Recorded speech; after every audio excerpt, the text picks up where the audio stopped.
पिछले क्लास में हमने ये देखा था कि पवनों की जो स्थायी पवन या प्रचलित पवनें थी उनकी दिशा किधर से किधर होगी ये देखा था।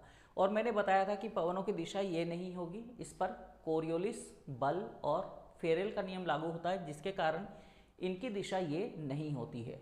तो आज का क्लास बहुत ही महत्वपूर्ण होने वाला है। आज हम लोग समझेंगे कोरियोलिस बल या फेरेल का नियम क्या है। ठीक है, आप सभी लोग जानते हैं कि पृथ्वी जो है ये घूर्णन करती है। पृथ्वी पश्चिम से पूर्व की दिशा में घूमती है। इसके कारण पवनों की दिशा जो है ना, ये पवनों की दिशा भी प्रभावित होती है। पृथ्वी के घूर्णन बल के फलस्वरूप पवनों की दिशा में जो परिवर्तन होता है उसे हम कहते हैं कोरियोलिस बल। इसी बल को फेरेल ने एक नियम के तहत समझाने का प्रयास किया, जिसे हम फेरेल का नियम कहते हैं। तो कोरियोलिस बल या फेरेल का नियम क्या है, इसे समझते हैं। फेरेल महोदय ने अपने नियम में बताया कि यदि हम उत्तरी गोलार्ध में खड़े हैं, ठीक है, उत्तरी गोलार्ध में खड़े हैं और जिस ओर से वायु आ रही है, ये वायु आ रही है मान लेते हैं, और वायु की दिशा में अगर हम पीठ करके खड़े हैं, हम इस तरह से खड़े हैं उत्तरी गोलार्ध में और वायु हमारे पीछे से इस तरह से आ रही है, तो उत्तरी गोलार्ध में क्या होगा कि ये हमारे दाहिने हाथ की तरफ निकल जाएगी। यानी कि अगर हम यहाँ पर पीठ करके खड़े हैं तो वायु हमारे दाहिने हाथ की तरफ निकल जाएगी।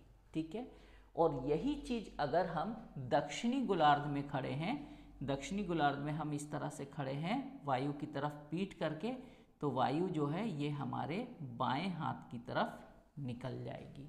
ये कहा फेरेल ने। ठीक है, हम लोग इसको और आसानी से समझते हैं। आइए,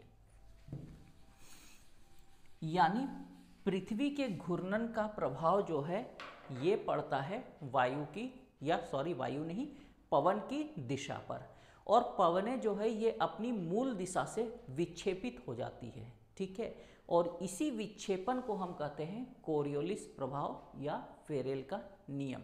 ये विक्षेपन क्या होगा, मान लेते हैं पहले उत्तरी गोलार्ध में ये पवन की दिशा है।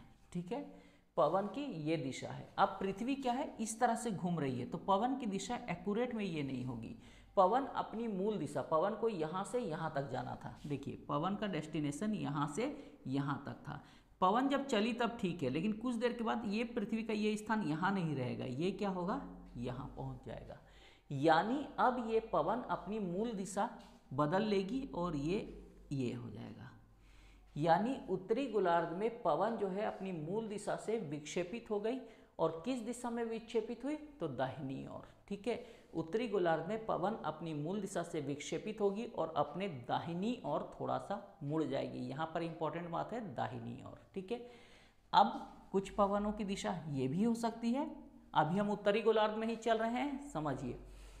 पवन की दिशा ये है तो ये किस ओर मुड़ेगी, दाहिनी ओर मुड़ेगी। तो हम इसके लिए इस तरह खड़े हो जाते हैं और समझिए कि हम पवन हैं और हम इस तरह से जा रहे हैं, तो पवन किधर मुड़ेगी, हमारे दाहिने हाथ की तरफ। यानी पवन अपनी मूल दिशा से विक्षेपित होगी किस दिशा में, इस दिशा में। ठीक है, ये इसकी मूल दिशा है, ये इसकी मूल दिशा है, और विक्षेपन ये दाहिनी तरफ, ये दाहिनी तरफ। ये हो गया उत्तरी गोलार्ध में। अब इसको थोड़ा सा हम लोग बना लें उत्तरी गोलार्ध वाले को। तो पवन की जो दिशा थी ये थी, लेकिन ये दिशा नहीं होगी, ये अपने मूल दिशा से विक्षेपित होगी किस दिशा में, तो ये अपने मूल दिशा से विक्षेपित हो जाएगी दाहिनी ओर। यानी इसकी दिशा एक्चुअल में ये होगी। ये जो आएंगे अब ये इस दिशा में थी, तो ये भी इस तरफ जो मुड़ेगी, तो इसकी ओरिजिनल दिशा क्या होगी, ये होगी। ऊपर इसको भी हटा देते हैं हम लोग यहाँ से। इसकी दिशा क्या होगी, अब आप क्या, दाहिना हाथ इस साइड है, यानी इसकी मूल दिशा ये होगी, तो एक्चुअल में ये दिशा होगी। ठीक है, दाहिनी ओर। ये हो गया आपका कौन सा, प्रचलित पवन या स्थायी पवन है, ये पछुआ पवन और ये ध्रुवीय पवन। ठीक है, तो इस तरह से हो गई ये तीन पवन है, सॉरी प्रचलित पवन बोल दिया मैंने। ये आपका कौन सा, व्यापारिक पवन, पछुआ पवन और ये ध्रुवीय पवन। अब दक्षिणी गोलार्ध पर क्या प्रभाव पड़ेगा, तो दक्षिणी गोलार्ध में पवनों का विक्षेपण जो होगा ये बाएं हाथ की तरफ होगा। यानी दक्षिणी गोलार्ध में पवनें अपनी मूल दिशा से बाईं तरफ मुड़ जाएंगी। ठीक है, चलिए देखते हैं। अगर पवन की दिशा ये है तो दक्षिणी गोलार्ध में ये किस ओर मुड़ेंगी, बाएं हाथ की तरफ, यानी इस तरह से हम हैं तो इस साइड में मुड़ जाएगी। क्लियर हो गया। अगर पवन की दिशा ये है तब तो भी ये हमारे बाएं हाथ की तरफ मुड़ेगी, यानी कि पवन की दिशा ये होगी यहाँ पे। क्लियर हो गया, किसी को कोई परेशानी नहीं। अब यहाँ पर चेंज करते हैं इसकी दिशा, जो हमने पिछले क्लास में बनाई थी। तो इसकी दिशा ये थी, तो ये बाएं हाथ की तरफ मुड़ेगी, यानी इसकी ओरिजिनल दिशा ये होगी। ठीक है, ये इस तरह से थी तो ये बाएं हाथ की तरफ, यानी कि इधर मुड़ जाएगी। इसकी दिशा इधर मुड़ जाएगी, ये इस तरह से। तो दक्षिणी गोलार्ध में ये दिशा हो जाएगी पवनों की, और उत्तरी गोलार्ध में ये दिशा हो जाएगी। ठीक है, और एक महत्वपूर्ण चीज जो आपको याद रखना है वो ये याद रखना है, कोरियोलिस प्रभाव और फेरेल के नियम में कि पृथ्वी के घूर्णन, ठीक है, मैं इसको शॉर्ट टर्म में बना रहा हूँ, पृथ्वी के घूर्णन के परिणाम स्वरूप पवनें जो है अपनी मूल दिशा से क्या हो जाती है, मूल दिशा से विक्षेपित हो जाती हैं। और ये विक्षेपण कहाँ हो जाता है, तो ये विक्षेपण होता है उत्तरी गोलार्ध में। पवनें अपनी मूल दिशा से किस ओर मुड़ जाती है, अपनी मूल दिशा से दाहिनी ओर, ये बहुत अच्छा से याद रखिएगा। और दक्षिणी गोलार्ध में अपनी मूल दिशा से किस ओर मुड़ जाएगी, अपनी मूल दिशा से बाईं ओर। ठीक है, तो ये याद रखना है, उत्तरी गोलार्ध में दाहिनी ओर और दक्षिणी गोलार्ध में ये बाईं ओर मुड़ जाती है। इसी को कहते हैं कोरियोलिस बल, कोरियोलिस प्रभाव या फेरेल का नियम। और पवनों की दिशा क्या होगी ये मैंने आपको बहुत अच्छे से समझा दिया है, आप लोगों को कोई परेशानी नहीं होनी चाहिए। अब एक चीज और बात कर लेते हैं पवनों की दिशा निकालने को लेकर। ठीक है, इसमें भी कुछ लोग कंफ्यूज होते हैं, तो चलिए इसको भी मैं फटाफट से आज के क्लास में ही निपटा देता हूँ। तो अगले क्लास में हम लोग बाकी पवनों पर बात करेंगे। मैप का डायरेक्शन ये आप लोगों को सबको पता है ना, ये कौन सी दिशा है, ये उत्तर है, ये दक्षिण है, ये दिशा पश्चिम है और ये दिशा पूरब है। ठीक है, चलिए कोई दिक्कत नहीं है।